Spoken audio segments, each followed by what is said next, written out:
So Akko has gone from the regular keyboards to creating a budget premium brand called Monsgeek, and we are reviewing their first keyboard, the M1. The Monsgeek M1 is a 75% gasket mount bare bones keyboard with a volume knob, and it comes in at an insanely cheap price of $100, so let's check it out. Starting with the physical specs, the build is made out of anodized aluminum, so you get that nice metal heft. And on the back, we have our USB-C port situated on the left side. And on the side, you can see the 5-degree typing angle and this interesting cutout where we can see a gold aluminum piece. The volume wheel is also made out of metal but doesn't have any textures for grip, and on the bottom there's just some basic rubber feet. We have the black version here, but there are quite a few colors to choose from as well. As for the plates, it comes standard with a polycarbonate plate, but you can choose to get 3 additional plates, FR4, aluminum, or palm for just $10 each. And underneath the plate you can see the south-facing hotswappable PCB with 5-pin compatibility, RGB LEDs, PE foam for that clack factor, as well as PCB mounted stabilizer spots. And these are the stabs that come in the box, and they're pretty similar to Zeal stabs because of that transparent housing, and they also have the gold bars, so I'm pretty excited to use them and lube them with Krytox 205 grade 0. Now taking apart the keyboard is pretty simple with just 6 hex screws on the bottom and the top comes right off. Now the first thing you'll notice is that those gold pieces on the side are removable with a thin plastic piece to protect it from scratches. And if you ever want to change the accent color of the keyboard, you can easily change it with some vinyl wrap or even plasti dip. And this is the gasket mount system. Instead of your typical pour-on foam, they used a silicone gasket that holds onto the plate protrusions. You still get a decent amount of flex though, certainly more than the GMMK Pro, but not as much as the Q1, so right in the middle. You can also see that there's plate foam in the middle and PCB foam to further dampen the sound, while the bottom of the case is just flat since there's no wireless connectivity here. And by the way, this keyboard comes with a pre-made tape piece that you can stick at the bottom for a tape mod, and extra Teflon pads for a force break mod in case the keyboard sounds pingy or you want it to sound less hollow.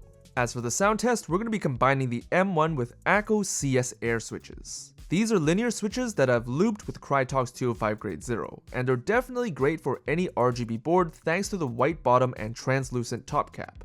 And to match the case, we're going to be pairing it with these Akko Cherry Profile Black and Pink Dancer Edition keycaps because they look clean as hell and they're pretty affordable. Not to mention the carrying case being made of insanely high quality. And this is the completed build and it looks pretty damn sick. And now let's hear the sound test to see whether you like it or not.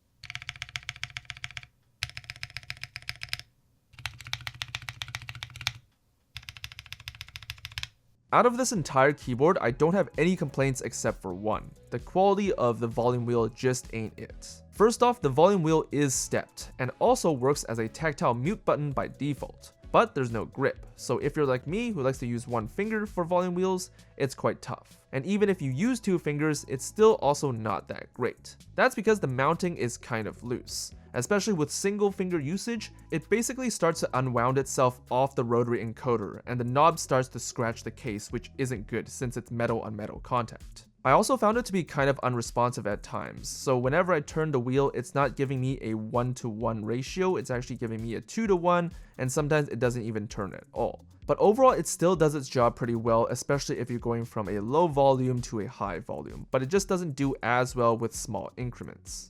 As for pricing, it's absolutely a 10 out of 10 for sure.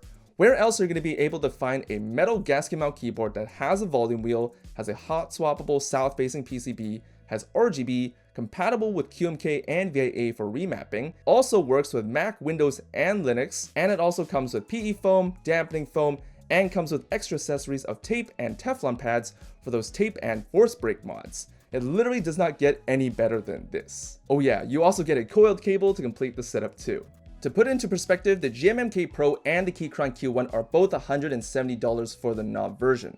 And from our last keyboard review, the Ketis NJ81, That keyboard is also $100 for the bare bones, and that's all plastic. So if you're looking for a budget custom mechanical keyboard bare bones kit, and assuming that you only need a 75% keyboard, gasket mount, and does basically everything except wireless connectivity, well, the Monsgeek M1 is definitely a no-brainer and you gotta get this. But let me know what your thoughts are on this keyboard. Links to buy is gonna be in the description down below. Thanks for watching, and I'll see you guys later. Peace.